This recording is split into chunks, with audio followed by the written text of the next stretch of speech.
kata Mbak Nabila tadi, ya sulit mencari keluar kalau melalui prosedur-prosedur yang ada. Lalu kan jawabannya kalau mau terang-terangan tidak usah lewat prosedur.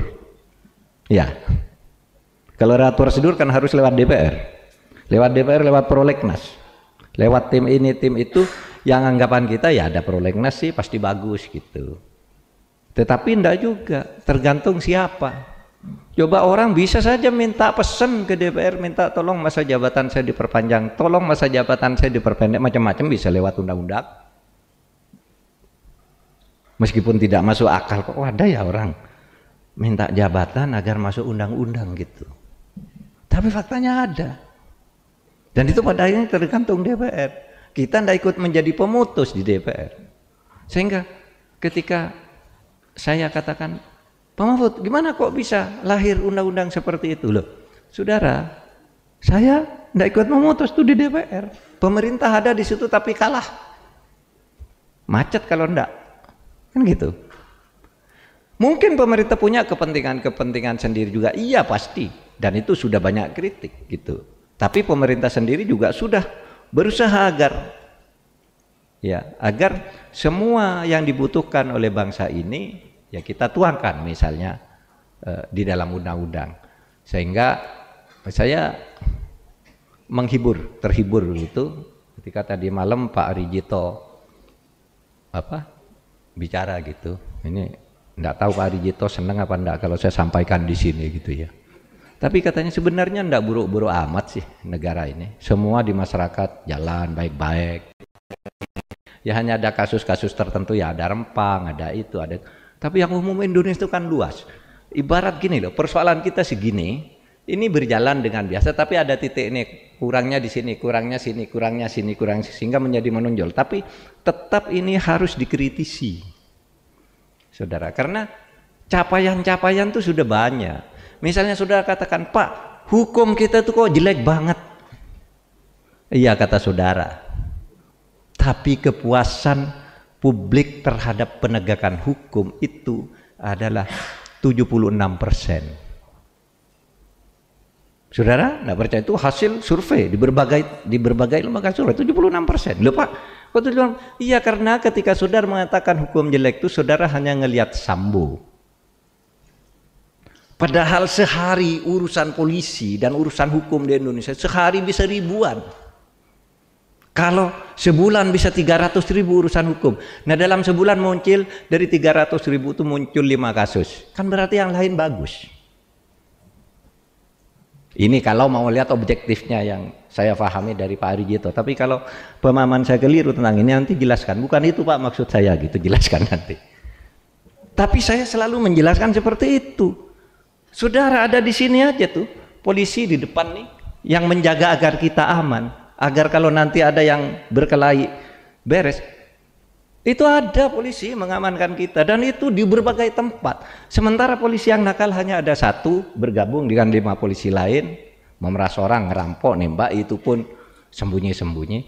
Nah sementara polisi yang lain di seluruh Indonesia itu banyak juga polisi yang misalnya dengan tertatih-tatih setiap hari gajinya diantar ke rumah yatim piatu, ke rumah yang di NTT itu mendirikan rumah jompo orang tua, dia dirikan sendiri, gajinya kecil tapi secara umum Indonesia itu begitu luas gitu. Sama coba TNI itu dulu di zaman Orde Baru itu paling dibenci. Sekarang bertahun-tahun setiap survei nomor 1 dia rankingnya, aparat yang paling baik. Saudara jangan bayangkan saudara, sebelum tahun 98 seorang Mahfud, seorang rektor, ibu bisa duduk dengan seorang legend di sampingnya. Nggak ada. Dulu kelasnya kopral. Sekarang seorang legend bisa bersama saya tuh, bintang 2, bintang 1 ikut. Karena sekarang TNI itu sudah jauh memposisikan diri ke proses yang lebih demokratis. Ini kalau mau bicara capaian begitu gitu. Saudara buka saja semua hasil survei siapa saja, tingkat kepercayaan publik terhadap aparat-aparat ini tertinggi Polri, TNI, di bawah itu Kejaksaan Agung, baru ada Polri di bawahnya. Nah, kalau kepercayaan publik terhadap personal kepemimpinan person itu presiden yang tertinggi. Tapi terhadap institusi, lembaga kepresidenan masih di bawah TNI. Lembaganya, tapi Pak Jokowinya di atas, dia 82, tertinggi lah di dunia konon. Nah, saudara, kalau Pak Mas Dewantara menanyakan analogi, hukum itu seperti permainan sepak bola, tetapi APH itu ibarat wasitnya, tapi wasitnya yang main ya. Itu yang saya kira jawaban saya atas ini itu semua. Ya. Memang APH itu, saudara.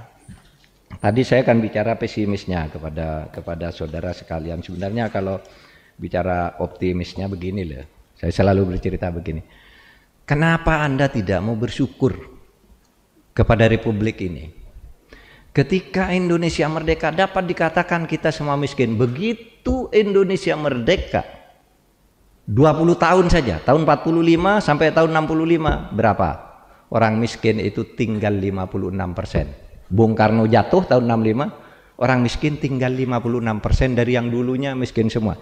Berarti 40% lebih lah Bung Karno berhasil mengentas kemiskinan selama 20 tahun. Muncul Orde Baru 32 tahun, Pak Harto jatuh tahun 98. Berapa sisa orang miskin? Tinggal 18%. Kan maju nih, capaian nih. Ini angka statistik. Pak Harto jatuh katanya banyak korupsi apa, tapi kemiskinan tinggal 18, ada reformasi. Habibie, Gus Dur, Bu Mega, Pak SBY berhenti. Di tahun 2014 berapa angka orang miskin gitu? 11,7%, turun lagi. Pak Jokowi memerintah satu periode tinggal 9,3%. Periode sampai 2019. Nah ini kalau mau dicapai capaian ukuran ekonomi, apakah itu betul Pak? Ya betul loh, nyatanya saudara ayah saya dulu enggak bisa sekolah, saya bisa sekolah. Saudara mungkin ayahnya saudara bisa sampai SMA, ini sudah perguruan tinggi, nanti terus, dan pekerjaan semakin meluas. Korupsinya ada enggak? Banyak itu tadi. Cuma kalau dilihat secara keseluruhan ini harus kita jaga. Ada hal-hal baik yang harus kita pertahankan. Ini kan tinggal memperbaiki hal-hal yang batu-batu besar yang ada di depan kita, ini harus kita kita singkirkan lah.